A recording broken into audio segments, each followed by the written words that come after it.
and I thought it would be fun to show you how to add your seamless repeating pattern swatches to your swatches palette in Adobe Illustrator. Then save the complete pattern collection to a library, and finally apply your pattern swatch to any shape. I'm going to be using my Thicket Thatch Patterns pack to demonstrate using and saving your patterns. But you can use any seamless patterns to do this, either ones you have created yourself or purchased. There are several ways to add your patterns to the Swatches panel in Adobe Illustrator. I've already added the first 8 patterns in this collection to the Swatches panel here, and you can see I've already named them. So we're going to be working with the last 2 patterns in this pack. So you can select your swatch by just directly selecting the object here, or you can select them within the Layers panel. But we're going to select this pattern, and the first way to add it is to just click the pattern and drag it to your Swatches panel. And if you don't have the Swatches panel already open, you can access it by going to Window and selecting the Swatches panel. So I just added the new swatch here, and you can see that it's already added the swatch and gave it a name. But I want to name this pattern swatch. I want to name this pattern swatch the name that it is in the collection. So I'm going to select it, and I'm going to go to the menu and select Swatch Options and name it Botanical Thatch and select OK. So you can see that it went ahead and named that pattern swatch just like the other ones. So another way that you can add your swatches to the Swatches panel is select your swatch and go to Object, Pattern, Make. And this brings up the Pattern Options box.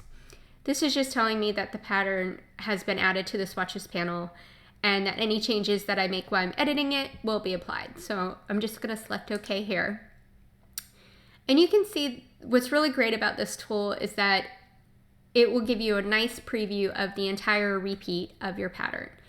And this is the actual pattern swatch itself, and then you can see if it was printed in a large format, what the pattern repeat would look like. So I'm going to go ahead and rename this pattern to Pine Branches and close that out and right click and exit pattern editing mode. So you can see that it went ahead and named that and applied the name to that pattern. You can also, let me select this one, access the pattern options panel by selecting the pattern swatch and double clicking it. You can see that it brings up the pattern options, and you can do some editing to your pattern within this box. So I'm going to close this out and exit that. And the next part of this video is I'm going to be showing you how to save out this pattern set and be able to load them up into another document.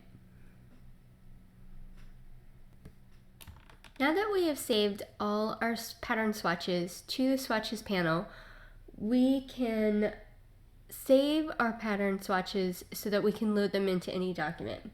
You're going to go to the Swatch Libraries menu and select Save Swatches. And this will save it to the default location for Illustrator swatch files.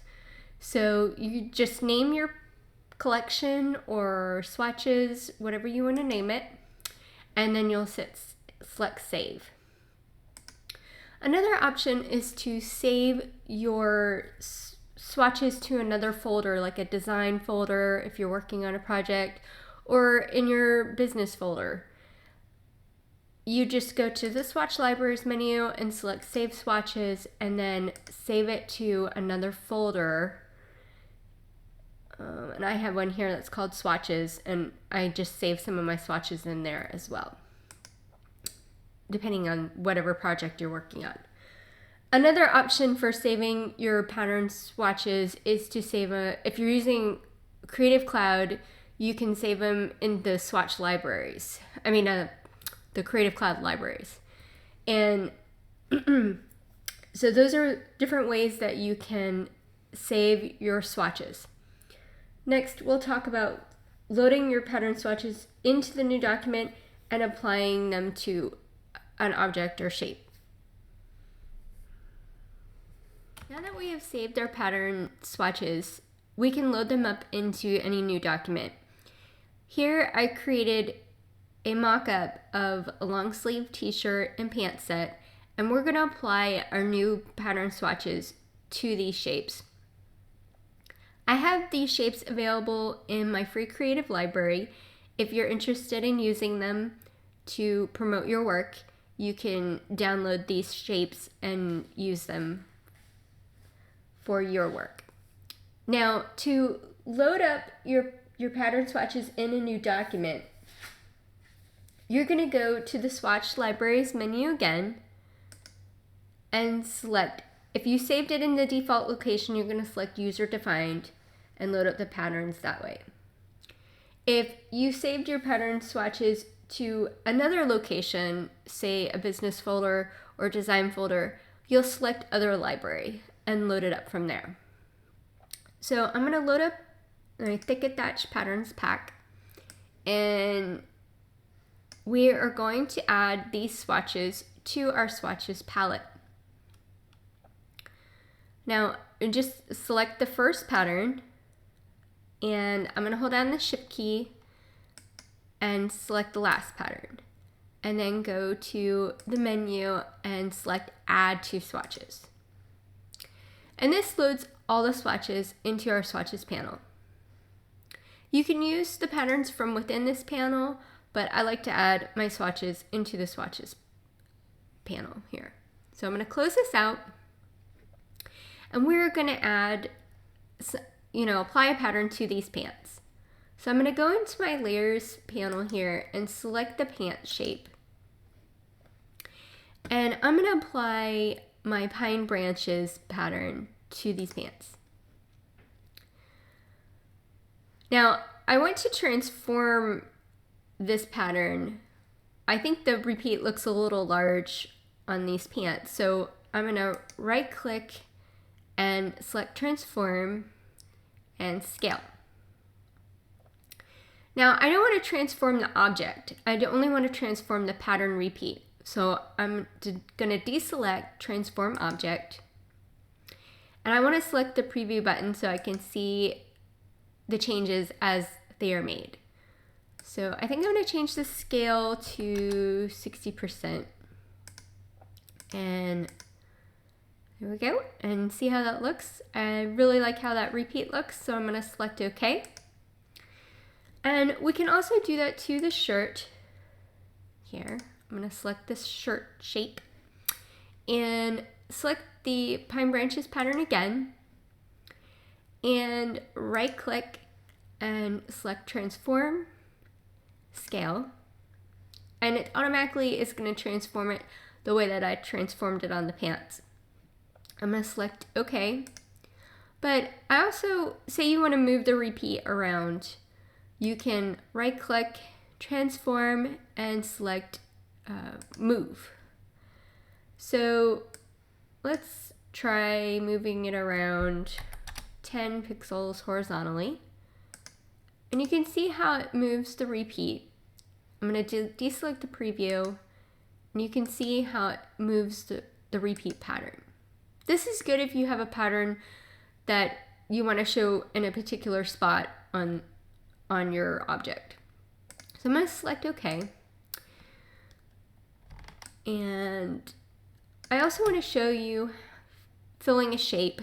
If you're not using this, you can create a rectangle with the rectangle tool and draw out the shape, and it'll fill your pattern in that shape. And you can click on any of the different patterns that you have in your swatches palette and apply the pattern to those shapes. You can do it also with a circle or oval and apply your patterns to those shapes. So I'm going to just delete these shapes.